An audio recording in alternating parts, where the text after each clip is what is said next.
Hello students, मैं सुधांशु स्वागत करता हूं आपका आशीष तिवारी यूट्यूब चैनल पर।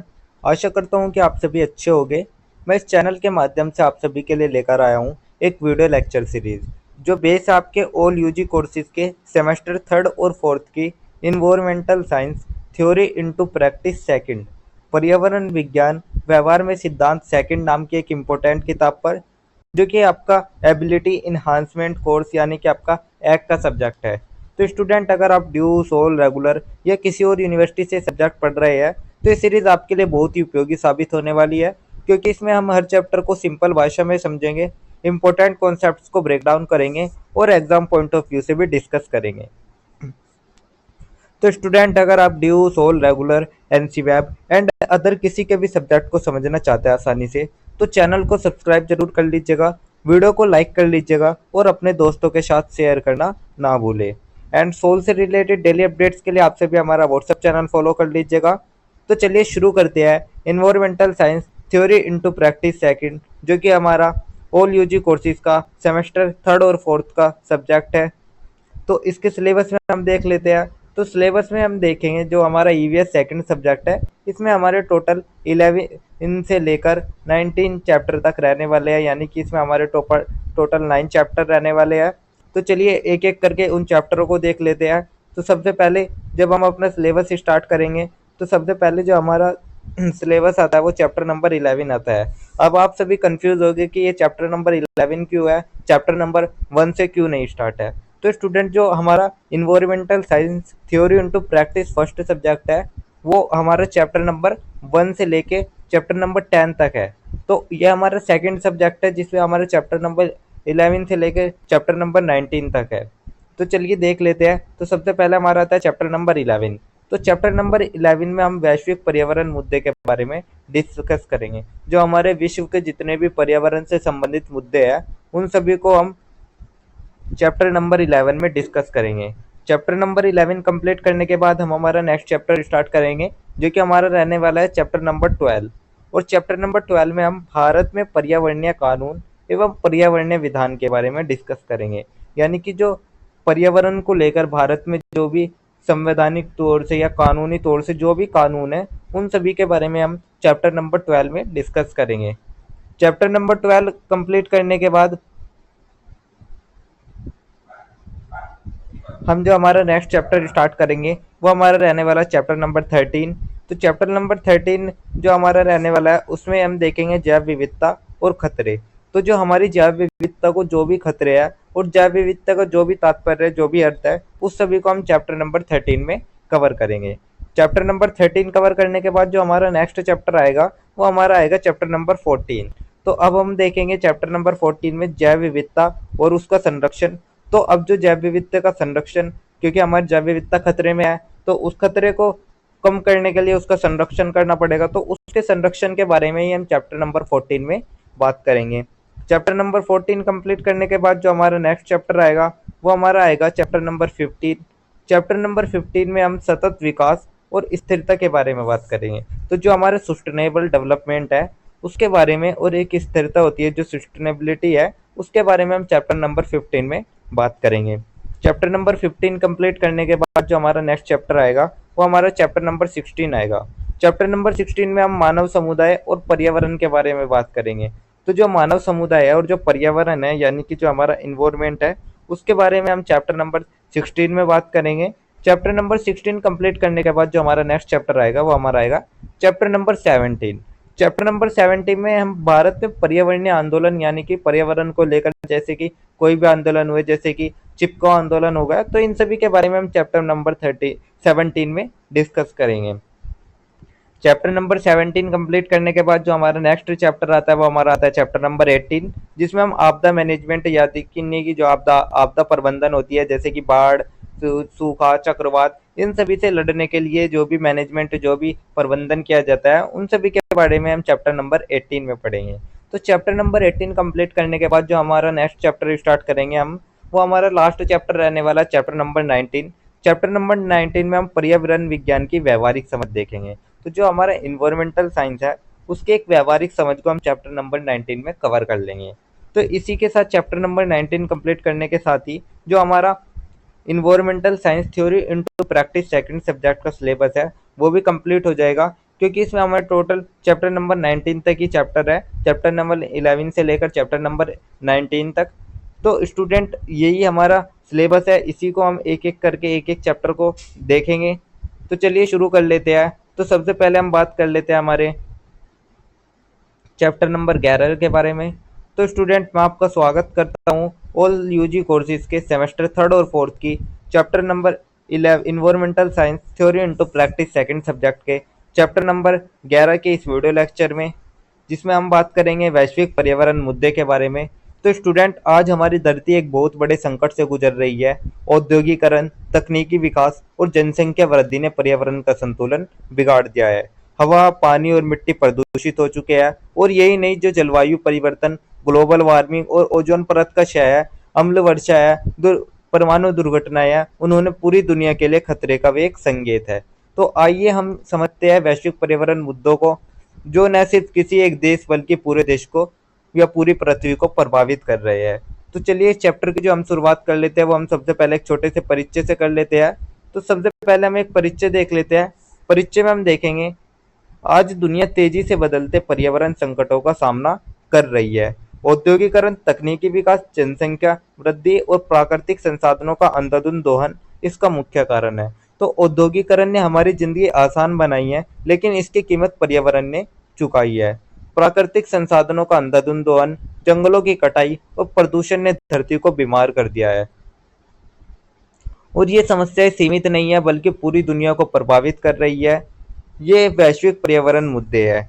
तो वायु, जल, मृदा प्रदूषण के साथ साथ जलवायु परिवर्तन, ग्लोबल वार्मिंग, ओजोन परत का क्षय, अम्ल वर्षा और परमाणु दुर्घटनाएं वैश्विक स्तर पर चिंता का विषय है। साथ ही इन समस्याओं का असर न सिर्फ एक देश पर बल्कि पूरी पृथ्वी पर होता है। तो यही हमारा एक छोटा सा परिचय हो गया। परिचय के बाद जो हमारा नेक्स्ट टॉपिक आता है वो हमारा आता है जलवायु परिवर्तन को लेकर। तो अब हम बात कर लेते हैं जलवायु परिवर्तन को लेकर। आखिर जलवायु परिवर्तन होता क्या है, उसका अर्थ समझ लेते हैं, उसके कारण समझ लेते हैं, वो होता क्यों है। तो चलिए सबसे पहले हम इसका अर्थ देख लेते हैं। अर्थ में हम देखेंगे जब लंबे समय तक, दशकों या शताब्दियों तक पृथ्वी के मौसम के पैटर्न में बदलाव होता है तो उसे जलवायु परिवर्तन कहते हैं। तो जब लंबे समय बाद पृथ्वी के मौसम के पैटर्न में बदलाव होने लगे तो इसे ही हम जलवायु परिवर्तन कहते हैं। इसके पीछे कई कारण हो सकते हैं। तो इसके पीछे मुख्य कारण होते हैं, हम देख लेते हैं, जैसे कि ग्रीन हाउस गैसों, CO2, मीथेन, नाइट्रस आदि का बढ़ना। तो जो हमारी ग्रीन हाउस गैस है उनका बढ़ना, जंगलों की कटाई, वनों की कटाई, औद्योगिक गतिविधियां और जो कोयला, पेट्रोलियम है, उन सभी का अत्यधिक उपयोग।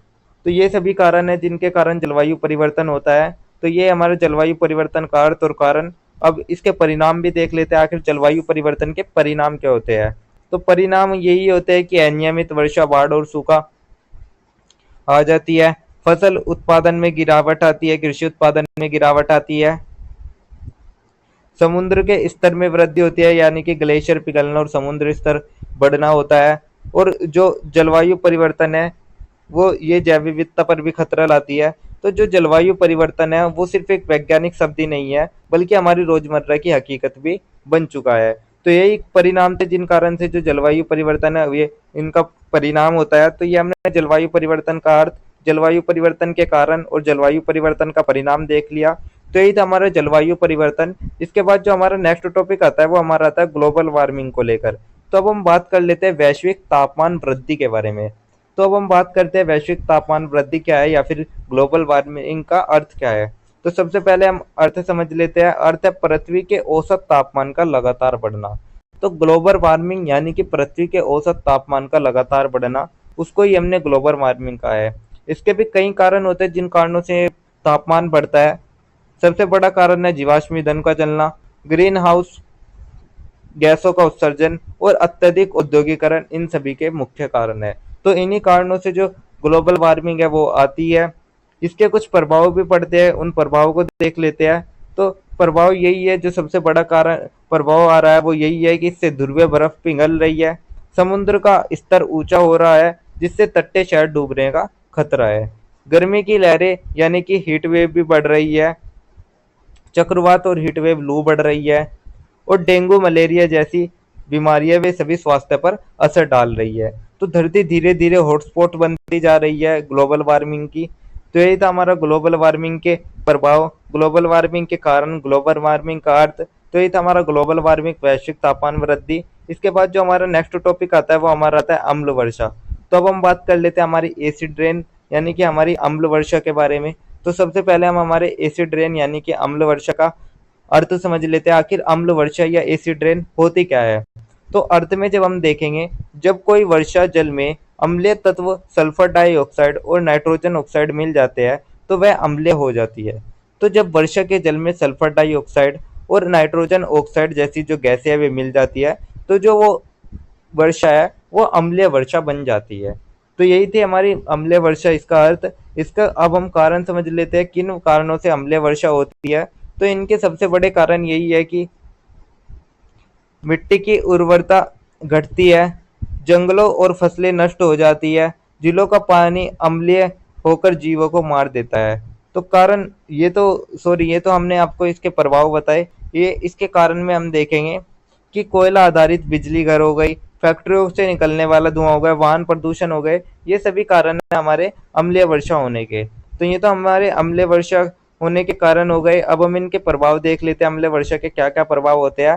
तो प्रभाव में हम देखेंगे, इससे जो मिट्टी की उर्वरता है वो घटती है, मिट्टी की उर्वरता घटती है, जंगलें और फसलें नष्ट हो जाती है, फसलों और जंगलों को नुकसान, इमारतें, स्मारक और धातु तेजी से क्षरित होते हैं। तो जो झीलों का पानी है वो भी अम्लीय होकर जीवों को मार देता है, झीलों तालाबों का पानी अम्लीय होकर जलीय जीवों को मार देता है। तो इतना ही नहीं, ऐतिहासिक धरोहर और इमारतें भी तेजी से क्षतिग्रस्त हो रही है। तो सोचिए, अगर ताजमहल पर अम्ल वर्षा होती रही तो उसकी खूबसूरती कितने समय तक बच पाएगी। तो यही थे हमारे अम्ल वर्षा के प्रभाव, अम्ल वर्षा के कारण और अम्ल वर्षा का अर्थ। तो यही थी हमारी अम्ल वर्षा। इसके बाद जो हमारा नेक्स्ट टॉपिक आता है वो हमारा आता है ओजोन परत का ह्रास। तो अब हम बात कर लेते हैं ओजोन परत के ह्रास के बारे में। तो सबसे पहले हम देख लेते हैं आखिर ओजोन परत है क्या। तो ओजोन परत पृथ्वी के वायुमंडल में एक परत है जो हानिकारक पराबैंगनी किरणों यूवी रेव से रक्षा करती है। तो ओजोन परत हमारी ढाल है जो सूर्य की हानिकारक पराबैंगनी किरणों यानी कि यूवी रेज से हमारी रक्षा करती है। लेकिन फ्रिज, एसी और स्प्रे इस्तेमाल होने वाली सीएफसी गैस ने इसे छेद दिया है। तो इसके परिणाम या ह्रास के कारण यही है कि क्लोरोफ्लोरोकार्बन सीएफसी का उपयोग फ्रिज, एसी, स्प्रे जिनमें होता है उनने इसे गैस को इसे छेद दिया है। औद्योगिक गैसों ने भी इस गैस को छेद दिया है। तो यही है हमारे ह्रास के कारण, जिन कारण ओजोन परत का ह्रास हो रहा है। इसके बाद जो हमारा नेक्स्ट टॉपिक आता है वो हमारा प्रभाव को लेकर आता है। तो प्रभाव देख लेते हैं इससे क्या क्या प्रभाव होते हैं।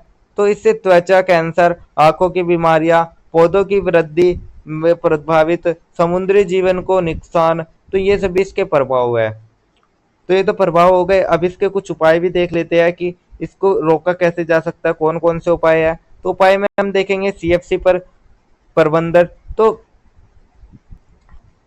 जो हमारा भारत है या जो भी दुनिया है, दुनिया को ही मानो, तो दुनिया ने इस खतरे को पहचानते हुए मॉन्ट्रियल प्रोटोकॉल जैसे समझौते किए और सीएफसी पर प्रतिबंध लगाया। तो पर्यावरण मित्र तकनीक का उपयोग जैसे मॉन्ट्रियल प्रोटोकॉल में तय किया गया है। लेकिन अब हमारे सामने सवाल यही है कि क्या हम इसे बचा पाएंगे। तो यही थे हमारे ओजोन परत के ह्रास के उपाय, ओजोन परत के ह्रास का प्रभाव और ह्रास के कारण। तो यही था हमारा ओजोन परत का ह्रास। इसके बाद जो हमारा नेक्स्ट टॉपिक आता है वो हमारा आता है परमाणु दुर्घटनाएं और परमाणु। तो अब हम बात कर लेते हैं परमाणु ऊर्जा के बारे में या परमाणु दुर्घटनाओं के बारे में। तो परमाणु ऊर्जा का उपयोग बिजली उत्पादन और चिकित्सा में लाभकारी है, लेकिन दुर्घटनाओं से भारी खतरा होता है। तो जो परमाणु ऊर्जा है उसको स्वच्छ ऊर्जा कहा जाता है, लेकिन इसकी जो दुर्घटनाएं हैं विनाशकारी होती है। जैसे कि कुछ उदाहरणों के माध्यम से देख लेते हैं, जिसमें हमारा सबसे पहले आता है 1986 का चेरनोबिल जो यूक्रेन में था, उसमें परमाणु दुर्घटना हुई थी जिसने पूरे विश्व को हिलाकर रख दिया था। सेकंड आई हमारी 2011 में फुकुशिमा जो कि हमारे जापान में हुई थी, इसने भी पूरी दुनिया को हिलाकर रख दिया था। तो यही दो ऐसी दुर्घटनाएं थी, परमाणु दुर्घटनाएं, जिन्होंने पूरी दुनिया को हिला दिया। तो ये तो हमारे उदाहरण हो गए इसके। अब हम इसके कुछ प्रभाव भी समझ लेते हैं, आखिर प्रभाव क्या होते हैं। परमाणु दुर्घटनाओं के प्रभाव में हम देखेंगे रेडिएशन से कैंसर, जन्म दोष और मृत्यु। तो रेडिएशन ने न सिर्फ इंसानों को कैंसर और जन्म दोष दिया, बल्कि भूमि और जल प्रदूषित होकर वर्षा तक भी ये अनुपयोगी बना दिया। पशु पक्षी और पर्यावरण पर स्थायी हानि हुई, तो जो प्रकृति और जीव जंतु है वे भी इसकी चपेट में आ गए। तो निष्कर्षतः हम यही कह सकते हैं कि परमाणु ऊर्जा का सुरक्षित उपयोग जरूरी है, वरना यह वैश्विक आपदा बन सकती है। तो यही थे हमारे परमाणु दुर्घटनाओं के प्रभाव, परमाणु दुर्घटना के उदाहरण और परमाणु दुर्घटना का अर्थ। तो यही थी हमारी परमाणु दुर्घटनाएं और परमाणु। इसके बाद जो हमारा नेक्स्ट टॉपिक आता है वो हमारा एक छोटा सा सारांश आता है। तो अब हम पूरे चैप्टर का एक छोटा सा सारांश देख लेते हैं। सारांश में हम देखेंगे, आधुनिक जीवन शैली और औद्योगिक विकास ने प्राकृतिक संतुलन को बिगाड़ दिया है। तो जो हमारी आधुनिक जीवन शैली और औद्योगिक विकास है, उसने प्राकृतिक संतुलन को एक संतुलन से हटा दिया है। जलवायु परिवर्तन, ग्लोबल वार्मिंग, अम्ल वर्षा, ओजोन परत का क्षय और परमाणु दुर्घटनाएं मानव अस्तित्व के लिए गंभीर खतरे हैं। पर्यावरण की सुरक्षा ही आने वाली पीढ़ियों के लिए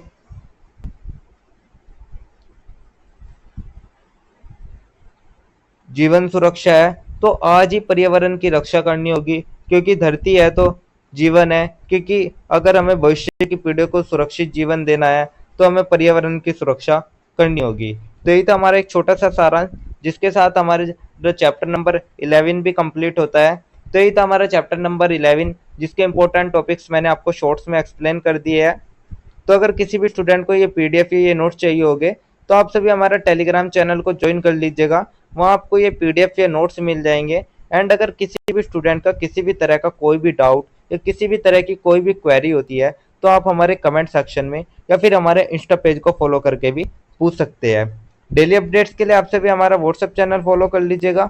और अगर आपको लेक्चर उपयोगी लगता है तो वीडियो को लाइक करें, चैनल को सब्सक्राइब करें और अगले अध्याय के लिए तैयार रहिएगा, जहां हम बात करेंगे हमारे नेक्स्ट चैप्टर नंबर 12 के बारे में। तो आप सभी का बहुत बहुत धन्यवाद। आपका दिन शुभ रहे।